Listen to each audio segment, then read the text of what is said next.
very, very active. And then we have Ajia Bebeji. She was a former commissioner. And he's a member of the transition committee appointed by the governor-elect for the handover. And we have had Yamero, all our money is with her. She's the treasurer. You know, we trust women more than money. We trust women more than men. And then we have Amina Pentata, who is also a school member. And I think that's all. My name is chairman. So I would like Yusuf to introduce the team. Good evening. Okay.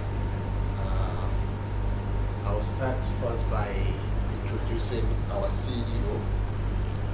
She actually Kenya, a person of Victoria Sabula. She's in charge of India. She's in charge of the entire ACF program. And luckily enough, last month I was privileged to meet with some members during the meeting, and I introduced the program. I said we were not kick-starting yet, but just to give you guys a heads up, I saw a lot of sensitive people and a lot of value chains where women are struggling. We could look when the competition starts. Again, it's about the idea. It makes sense to ACF to wants to invest. A lot of process is being required, which is outside our control. Not even the CEO participate in that recruitment selection process because she's head of the board. I think tactically she was able to detach herself from making any influential decision when it comes to the selection for participants, and that will be privileged to assess the grant. And that has bring a lot of credence and transparency in the entire process. So we are privileged that today she's here with us. Like I said the other time, I promised Arewa Consultative Forum, knowing how influential you could be, especially the mothers and the women leaders we have, when it comes to looking at how do we actually create voice for the rural women, to also give them that decision-making power within the home and even outside. When it comes to their business, they are able to take decision and they're able to, do things that will not just empower themselves, but also impact on the society. So I have promised that whenever she comes in, proud to the project, or when the project will start, I will try to let her have an interface with you people. And today she's here with us. And we also have Fuad, who is also a known face, just like myself, son of the soil. He's actually our portfolio officers. They will be the ones in charge to go around and actually look at some of the companies we are trying to engage, that is the investees, and be sure that they meet the criteria set by the organization. And when they do the assessment, it comes to me, I'll make sure that it's actually tally with what the organization requests before it goes to the investment committee over there in Nairobi. So the decision is not even here. The investment committee has to go through a lot of process to be sure that yes, this meets with what we want. And in most cases, like I told you people, they have to even call for interview to be sure that this is idea from these women-led businesses, because we are looking at sustainability at the end of the day, not just throwing out the money. When you have the matching fund, at the end of the day, we don't have anything to show to the donors. So these are the areas. Fuad will be playing critical role. And another lady we have in the office, Charity, she was born and brought up in Kano. She has been recruited as a portfolio officer as well. So they will be doing a lot of that with my support as well. Then we have Mr. John Kirauki, is also from Nairobi, Kenya. He has been with us since last week, and thank you very much for we must thank our daddy for a lot of hospitality which he has accorded to him since he came in. John happens to be the procurement manager for ACF, and yes, ACF, not ACF. Oh. Yes, ACF. So you see, just remove the E, then you have ACF. Yeah. Well, it's Enterprise Challenge. What another partnership? Area consultative. Maybe we will add another E. To be conflicted. So John is our procurement manager because we just got in an office of recent, so there was a need for John to be around to make sure that all the procurement that is required to get the office running as soon as possible is being done. So again, it's a huge sacrifice for the CEO to have approved his coming down, because to show you how much speed they want this thing to get off the ground, because he has been here for almost a week plus and heavily impaired. To show the seriousness that ACF have come to stay, and Kano being the center of commerce, I think it's the right time and the right decision, and we are happy that Arewa Consultative Forum, being that we know they are kind of policy influencer, will be an easy way, because we are looking at not just the aspect of the agribusiness support in terms of catalytic finance to these women. We are also looking at changing behavioral content and some of the stiff traditional norms that actually prevent women from participating actively in businesses. And I know most of those rural women will be looking up to you, the mothers. We know vividly, like Hajia, she grows up from a family that traditionally have been known to be business, and they have been doing very well. So it would be like we are having something to showcase that they can look up to as a role model. So we are happy that today she's here with us, and I'm happy that I fulfilled that promise to have her to see the ROL consultative. So I hand over. Thank you very much. Victoria. Ben has told me great things about your organization and how committed you are to really seeing things improve for your community, and you engage many stakeholders, different hands. So it's good to see that you have the energy to still be able to speak to another additional entity that would really like to operate and work with you here in Kano. So we are the Africa Enterprise Challenge Fund. We were born 15 years ago really to deliver private sector alternatives to the development sector. It's really saying that there is a lot of NGOs and non-profit organizations that work across the continent, and they are doing a great job. But what about if we added to that an alternative that actually get to support the entrepreneurs and the businesses, the small, the medium, and the large ones, to better be able to support the communities through creating jobs, diversifying livelihoods, and really looking at sustainable approaches. So we are headquartered in Nairobi, but we work across many countries. Presently, we have activities in 26 countries in Africa. And we have been in Nigeria for a long time. One of the companies actually that we supported in Nigeria is owned by a powerful Nigerian woman called Ndindi Nuweli. And she's an entrepreneur, and we were really supporting her to work with more women in the spices value chain, and to put up an ultra-modern processing facility in order to be able to process here and be able to sell locally and hire more people.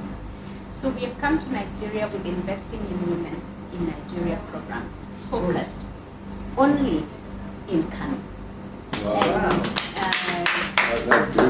And that was really because we believe the resources that we have mobilized, if they are focused in one region, we will see results that are not spread. You know, if you take the money and then you spread it across many regions, Nigeria is large. Exactly. So Kano in itself is already big. So it's country. really exactly.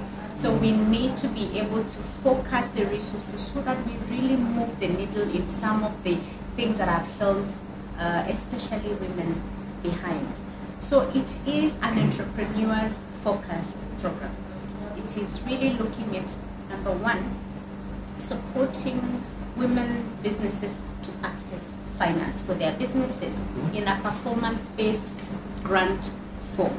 So it is not a loan, but it is also not a free grant. It is actually a facility that is available that is milestone-based. You have to go A, B before you get the money, and then C and D before you get the money. But we've also looked at value chains in the agri-sector that we think are most promising for women in Kano. So we've looked at millet, we've looked at rice, we've looked at maize, we've looked at groundnut. And we want to see what is happening right now. Who is there? How can we support them so that they move up the chain? So that the small business entrepreneur can hopefully be an aggregator. The aggregator can hopefully be a processor. The processor can better access markets. So we have different windows. We have the window that will actually target the bigger business from between $100,000 and $400,000.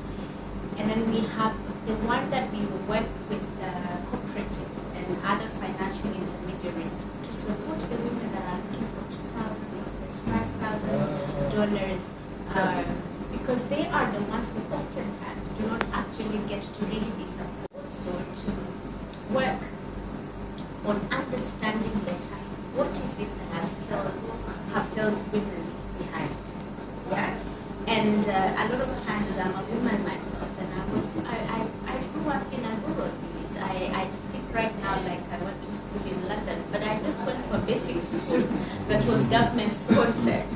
And I think that when I go back home today and my mother takes me to her different meetings in the village, she's just happy that she took me to school and allowed me to have a voice.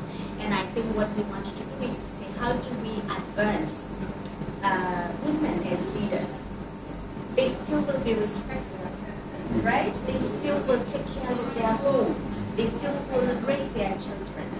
But let them be out there speaking and engaging with other leaders so that they bring that skill, that competency to the table. So we really want to understand the things that have held some of our girls, some of our women behind, and see how this program can support to bring down those barriers so that more and more women will access finance for their businesses, more women will get work, meaningful work, good jobs, and more women will especially have a leadership voice so that they are not sitting under the table, but sitting at the table and being able to really engage in a meaningful way with the rest of the society. So I'm very excited to get to be here, get to meet you.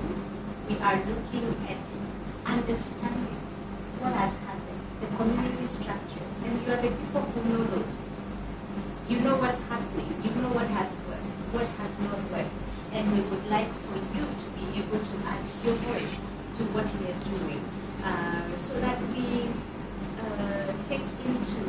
take the benefit of all the experiences that you've had working in different areas in the development sector and the private sector here in Kano. We will be launching the program hopefully in August or September. I look forward to seeing you then. Usman and the team have promised me that they will dress me appropriately.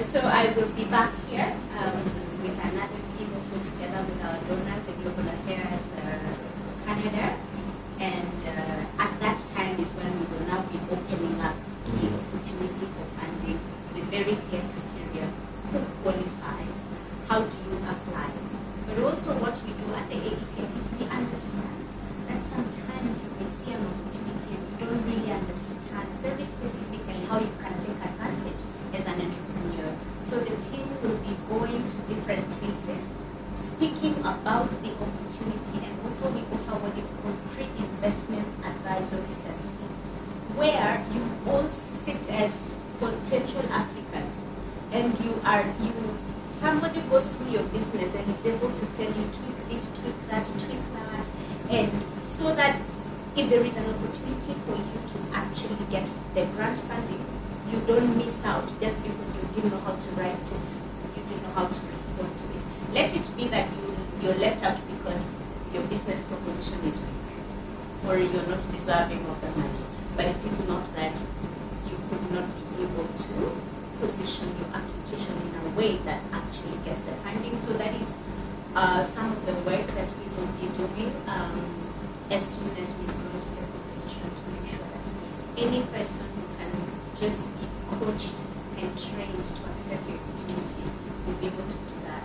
For the smaller businesses and micro businesses, we are actually going to do an incubation facility that allows them to go through a training, not just to be capacitated to understand how to run a business, whether it's marketing, whether it's financial management, but they know that at the end of it, if they really go through this cohort well, there is money that is reserved for them and they can be able to access. We've seen a lot of financial literacy work done, and at the end of it, you have to go out and go find a bank or a microfinance institution or another credit institution.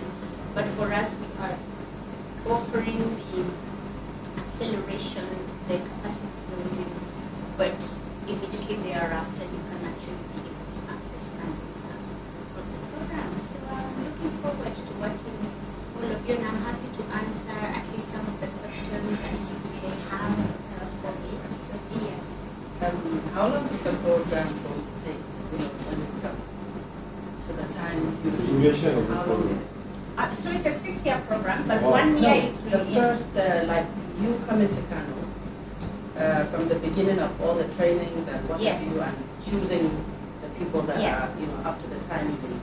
Because I'm thinking, if there's just a short time, how could the people that, would participate be able to know what it is that they would need so that they prepare themselves in time? So what actually happens is that when we launch the competition, we call it a competition. We give 6 to 8 weeks within which you can be able to apply for the opportunity. After you've applied for the opportunity, we will do the shortlisting, right? Then we can even identify those that we think they are weak, but really they are not weak. We can gather them in a room and tell them, your application is at 70% from really a sizing perspective. How do we get you over to the 100 so that we can get you into the line for an investment decision? After that, as Osman has put it, we have a long process, which I shepherd with my life. And because we are an African institution and we mobilize money from the West, and we have seen how very easily money can just be taken away. Exactly. Just because you've made just one wrong decision. So I've been working hard to make sure that AECF is an African institution. The donors want to give money to over and over because we are transparent, we are accountable, and it's a fair process. So we usually, after that, go through the first process, which is shortlisting, which is done by the team. After they are shortlisted, they send the shortlisted for now an internal process where they themselves actually are the ones that get to present why are we wanting to invest in these businesses. Then I and another team, which is an investment review team, ask them questions. We ask them questions to an end where we say no, or an end we say yes, or an end that we say this one requires a bit of work, why don't you go and get some work done by the business owner, then you can bring it back. Now the ones that we say yes to go to what is called an independent investment committee that is made up of investment professionals that sit everywhere. They sit in South Africa, Nairobi, France, one sits here in Nigeria, actually one of our IC members is a Nigerian. They go through it to validate the decision that we will have made as the executives, and after that we now give the award. Then we now come and we tell the businesses here and the micro businesses, small businesses, you're the ones who've gotten the funding.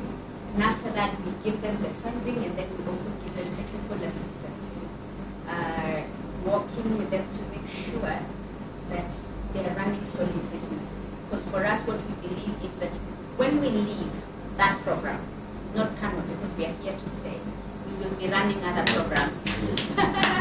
But when we leave this specific program, the testimony must be that enterprise. Yeah.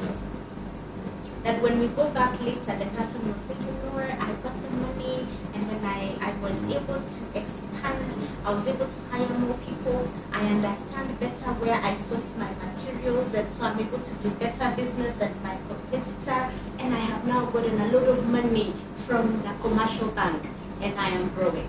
That is the reason why we exist. We give grant money to businesses, but so that they thereafter can be able to access more capital. And we are we walk the journey with our entrepreneurs.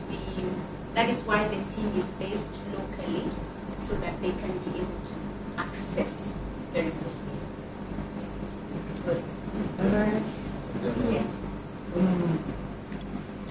I can see the process is a long process. Yes. But it can be benefiting at the end of the tunnel if it's followed properly. The criteria for people that we are targeting, I know we are looking for vulnerable women that need capital, need some grooming.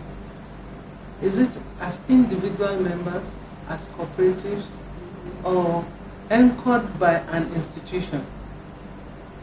That these are three categories of interventions I'm talking about. So at the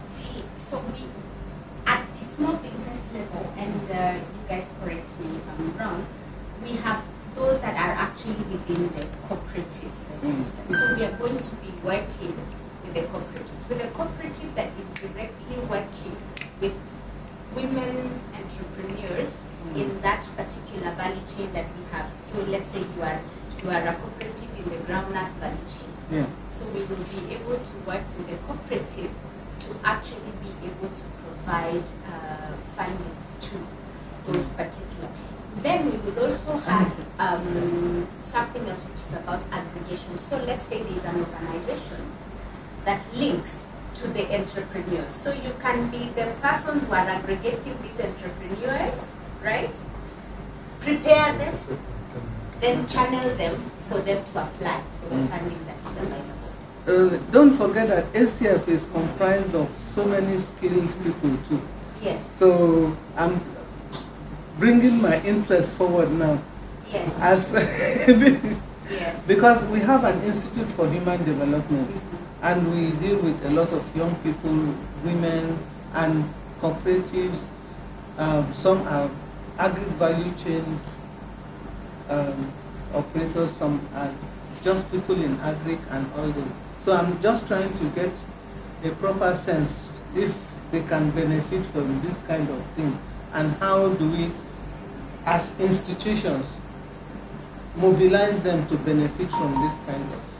So what we've done in South Sudan, for example, is that we work with an organization called SWARE. So we work with an organization called SWARE, which is South Sudan Women Entrepreneurs Association. They are just an association. Okay. So what happens is that they actually work with those women. They are going to be the ones as SWARE to host the incubation facility. Okay. So we get them, the trainers and whatever, to sit in their institution to train the women entrepreneurs who they themselves mobilize. The ones that actually get to be determined as the ones that really have the potential for the funding, SWARE sends them over to the program. So depending on especially the market validation that is going on right now, there will be an opportunity to look at who is interlinking with small businesses. Because we as AECF do not directly vote to give out the 5,000, 2,000. We will approve it, but the people to be able to do that will be the intermediary organizations. So it will then depend on the criteria for the organization that will be required in the program and if you fit into that particular criteria. But especially if you have spread network that can be able to really surface for us the women businesses that need capital and that really have good propositions, you know, because sometimes I usually go to places and people immediately go to, I come from this village, I need to get 20 entrepreneurs from this village, instead of there is funding available for women businesses, and even if there could be 5 from my village that are really strong, I'd rather the 5 and the other 15 can come from elsewhere, because the 5 will demonstrate better that actually there are good women entrepreneurs in that particular village. So if you could, maybe the stakeholders meeting can also answer some questions. I've already extended an invitation to the stakeholder meeting. And just like you said, one thing I mentioned the last time is that we have target. For the 5 years, we are looking at 121,000 beneficiaries. That's in terms of not just beneficiaries, but women that could prove that yes, they've assessed this fund and they can be able to scale with time. So we are looking at creating 600 jobs.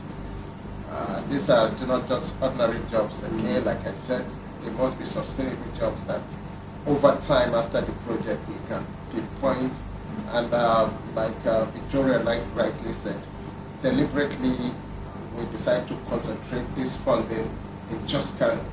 We would have said, okay, it's investing in women in Nigeria, women from Taraba, women from Bauchi, I don't know, anybody can assess.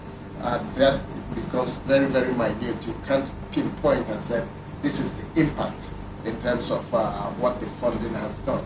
So, and choosing Kano again was deliberate because we know Kano to be the center of commerce when it comes to entrepreneurs. So, but again, how much women have been able to surface when we actually talk about entrepreneurship in Kano. That's why this particular is deliberately targeting women. So I'm sure Haja has a question. Okay, before Haja asks you, the question is there any counter funding that would be required? Yes, because again, like the first business is the window 1, where we are targeting 10 businesses. It's in 2 phases. We have 3 organizations that are already at growth stage. Those are organizations who will demand for basic requirements, statutory requirements. They must be able to provide good accounting system, their taxation, to show that they are compliant with government regulation, and they must be able to show us evidently that yes, they are matching fund in terms of ratio contribution. They can be able to manage the fund, because you can just come and say you need $400,000 and you will look at your total investment is less than $50,000. So we want to see something that matches that. Okay, the funding you are actually required for, you already have experience that you can even manage above that. So again, these are areas we are going to concentrate. When we are looking at those 3 businesses that are already at growth stage, then the other 10 are businesses that have started up, but again, they have relative experience. Not startup. Early stage. Early stage businesses, okay. Early stage means you have existed at least for over 2 years, and at least you have years of like financials that really so, but you can have existed longer, but your business, you could have registered earlier, but maybe the business only picked up over the last 2 years. So basically, those are going to be what the 2 was what she was talking about. We will be looking at cooperative issues related to what Angela asked in terms of the question. We already have, initially we were looking at WOFAN to have occupied that space because of their wide network in terms of working female capacity training. We have other women. Have you heard of AHIP before? AHIP? No. Okay. So this is Mama. That's Sarah. She's She's been existing for more No. She has been long. She has been long. I remember. Before you get to grassroots microfinance. So this is Mama. I just want to ask a question. How do you mobilize women? Where do you get to? I know you have outlets, but me as a politician, I made a lot of promises to the women. We are going to bring them up and help them with capital and training. But that is where I'm interested, because we have a lot of women done grassroots, and you know what, but you will just look one or two women when you know that they are very intelligent, they know what they are doing, but they only need to be pushed forward. So that is why I'm interested in that as a politician. We make promise to the women. So I don't know how do we mobilize I do women? mobilize the women, because I'm interested in that. Mobilizing the women. Yes. So that's also one of the things that, so right now we are going through the inception phase, right? Where we now figure all of these things. So by the time we are launching the competition in August, September, we will actually have a bit of understanding of where we market the opportunity, right? This is part of it, speaking to all of you, right? Getting to hear you and say there is a concentration of small women entrepreneurs in this particular place. You need to take your voice there. They will tailor the marketing. So let me give you an example. In Kenya, we went to a northern region that is very dry and it's a refugee area. And in that, we had to go work with trade officers in government. We've never done that in any other country. But it is because apparently, actually, the county government had gone through a process of registering all of the businesses directly in the trade office. Then we worked with the National Chamber of Commerce branch in that particular county.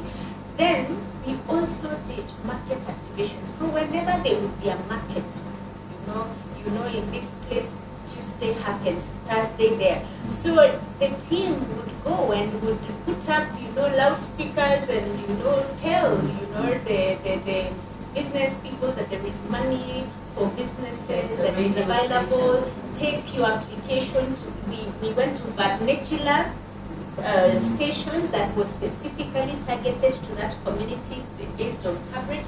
So what would happen is that they will work with our communications team. They also have their own program leader who will be able to look at what really will work as far as Kano is concerned. How do you better take this opportunity to the people who need to hear it? And you can be able to come, for example, and tell us that what you've seen work before, what did not work, because then we can be able to learn from that, because ours is a very open process. In fact, we keep all of the documentation of all of the who applied. We can only get to a very good portfolio of small businesses, the bigger businesses, if we first of all got the right applicants. We cannot get a final list in the absence of the right people who actually get to apply. So it means it's not later we know the criteria. Yes, the criteria, you will know the criteria for the different, so there will be the criteria for the small businesses, which is that you must be running a business. I don't know if it happens here in Nigeria, but I have gone to other places in Kenya and Somalia because I work in many places. And even when you put out a criteria, someone will want to create a company tomorrow for what you have advertised today. So we have a very strict criteria that we follow. I think the other thing that is important also for me to clarify is that you don't have to have been born in Kano. to get this funding. As long as You cannot be anywhere, but your business must be based here in Kano. You could even be bringing another business that is thriving somewhere else in another region, and you want to try it to see if it will work in Kano. So we just say, for us, what we just want to see is, will you work with other women and give them jobs? Will you make sure that women are actually getting to process where they have not been able to process? Will you, all of those, we look at that. And sometimes even getting these businesses, sometimes it's, you go to a market like this, it's really big. So I'm hoping Nigeria will be different. That we will get really strong business. Thank you very much. Once I get my name, I want to talk to you now. Make an inquiry from civil society background. I'm an executive director of an NGO. And when you are explaining, and his father explaining, I felt like the project was brought purposely for us. It's here so working. There's a project we are running now with GISA, you know GISA, and Action Aid in Nigeria. GISA is a global community on reducing resilience against violent extremism. And we're working in 6 local government, 12 communities in Kano. And part of when we started the project, we did a baseline survey, and we realized that the women are suffering too much, particularly those who are widows, you know. They are trying to do small businesses, but they could not move. So we established what we call women's safe space. Now in that women's safe space, we encourage the women to come a cluster in each community, like 40 to 60. And every week they will have a meeting, identify their problem and challenges, they identify what they are doing in terms of small businesses, how do they want. And we encourage them every week when they have a meeting to contribute just 200 naira. Before you know, 40, 60 women contribute 200, they give to 3 women only. Now they reach the stage of contributing, 2,000, 3,000, and giving women 50,000. And we commemorated International Women's Day last month, and we gathered over 1,000 women. And we asked them to bring all the things they are doing with their needs. Now, when you are talking, my mind is going back to those community women we empower. And we asked them to register with corporate society. Unfortunately, they could not be. So we register for them. We share the certificates to them. But by the time when they came, we take it to the community, we meet with the women, you see that cooperative certificate. Now, 2 questions. Is there any mentoring plan? Mentoring those local, because we are dealing with the local women, like mentoring those local women. Then what are the sustainability plans, for the project? So these are the 2, and most of these women, because I heard you and him saying, okay, applying. Most of these are online, paper.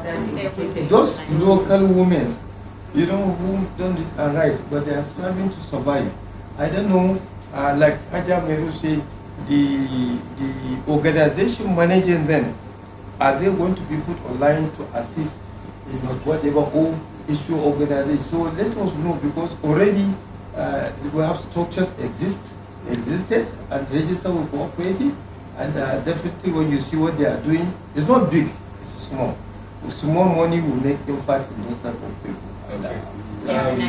She has another meeting, so I would like maybe Mother Heidi will ask what you are going, so that she will just answer the 2, and then we will excuse her. I think my question is related to okay. And part of the issue is speaking from the person. The local team should adhere to tailor criteria, taking into consideration our peculiarities, so that the people he's talking about, small, educated, whatever, they don't have cash flow, they don't have knowledge, they don't have forecasts, 3-year, and so on. So your requirements, your criteria should be very, very suitable for the environment. That is true. Yeah, that's true. Shouldn't be an international. Maybe what happens in Zimbabwe. It's not what will happen here. Yes. Right. They are not educated, so they can go online. Okay. Why women? Because men have had the opportunity for the last 100 years. will not agree with No, but also, unfortunately, I run a 250 million portfolio currently on programs. So, Usman, is yours? Because I know Benin and Burkina has the women empowering component. South Kenya has women owned only. Nigeria is women owned only. No. It has the women empowering. We are lucky we got almost 30% for men lead, but it must be able to show us that they are women beneficiaries. So it's because I remember we designed them differently. Men lead, but so it means some that, of us are equal. and it's also what I fought for actually, which was that if men are the ones that are having a lot of the resources, we want them to say, I can process, but I would offtake more from women. So it's just that the conditions will be a bit more stringent for the men-owned businesses as far as what they will be able to actually do for the beneficiaries who are women. No, it's not selfish actually. And when I joined AECF, it's not been too long. It's been almost 4 years now. We did not have an investing in women program at ACF that was only targeted at women-owned businesses and women empowering. I have raised $43 million and I am unapologetic about it, only for women. Thank you.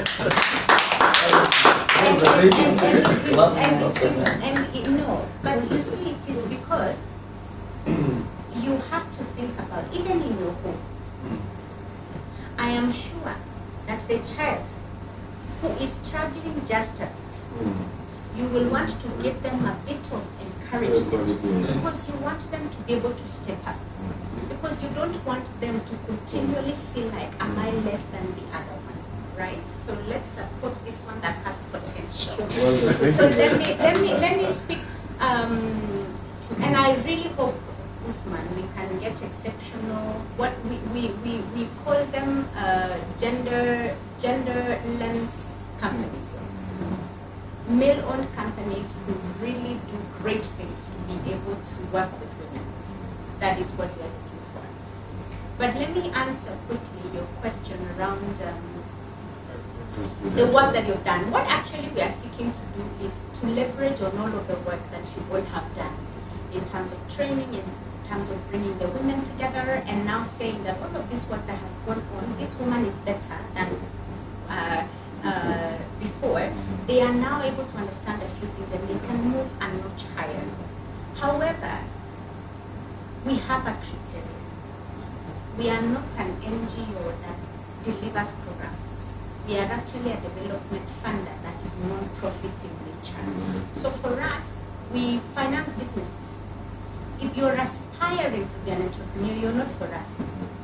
You must already be an entrepreneur. You've tried something, but many things are working against you. So we come to be able to actually remove those things and support you to actually be elevated above them so that you can be able to thrive. It therefore means that we will be looking at working with the cooperatives. And the cooperatives will actually then be providing this funding to those women that you're talking about. They need to be formalized.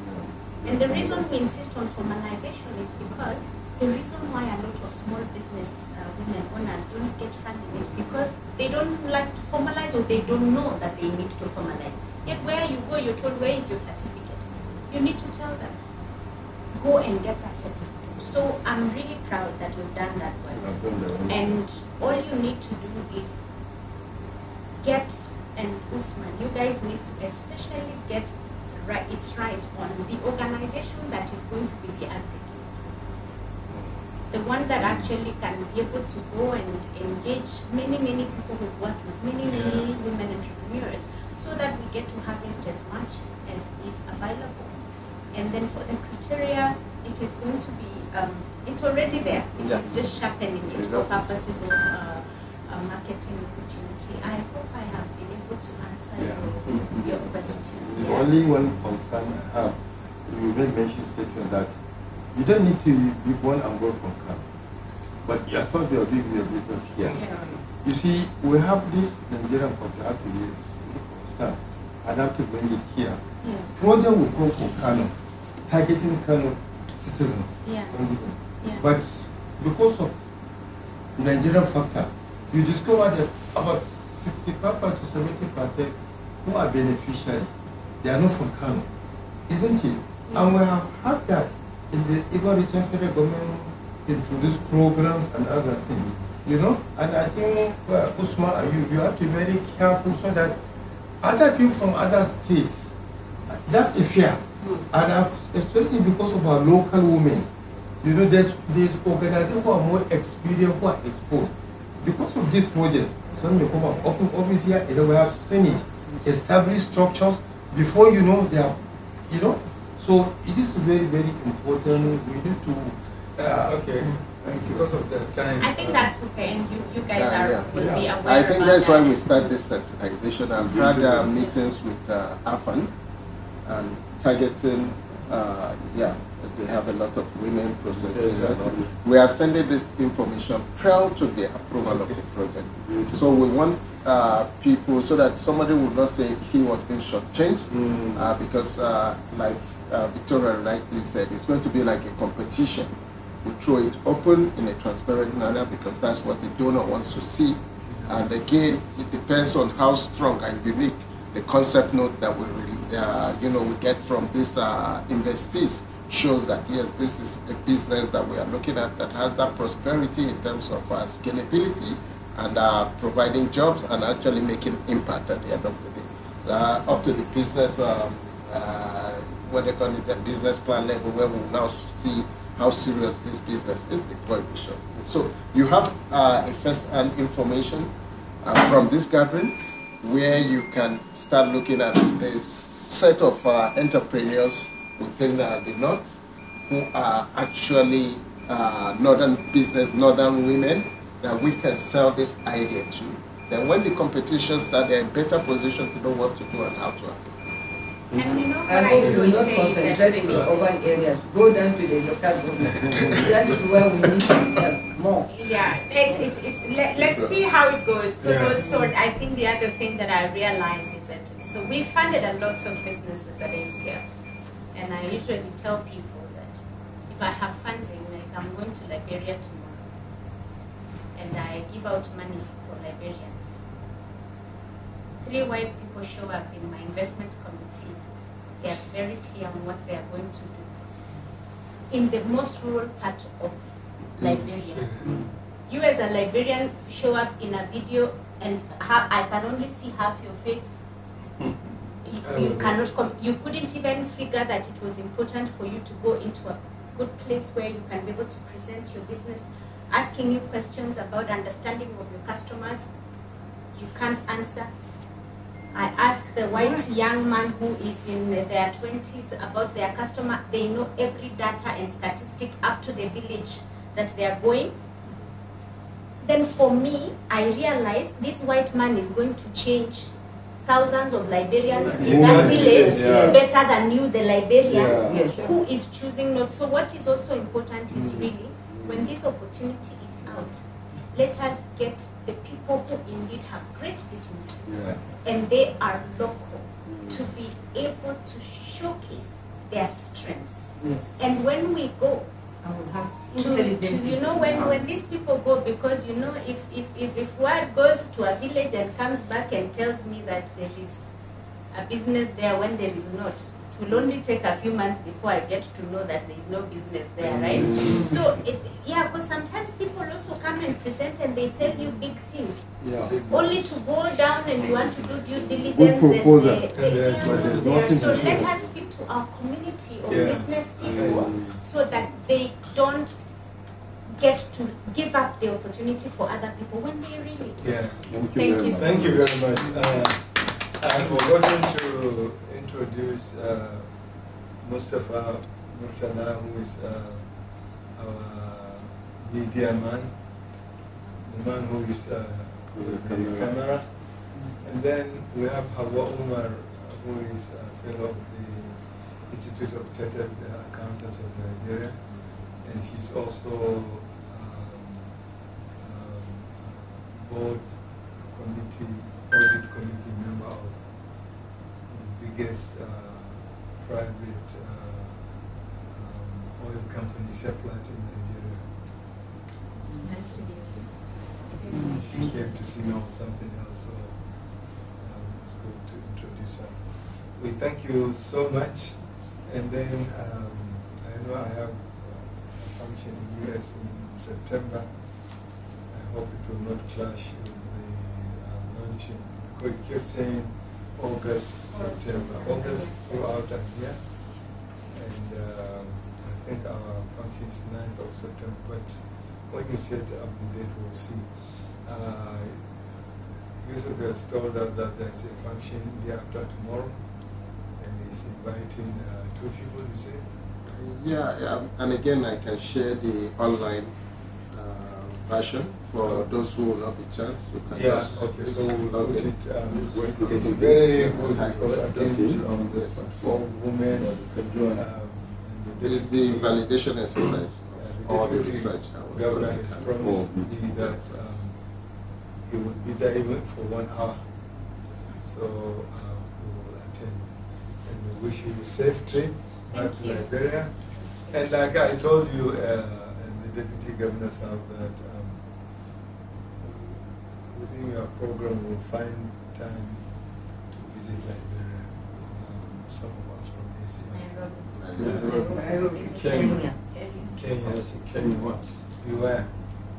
I was there. So, Nairobi. To the Maasai village as well. Very interesting. And we see So in it's Eastern Nairobi.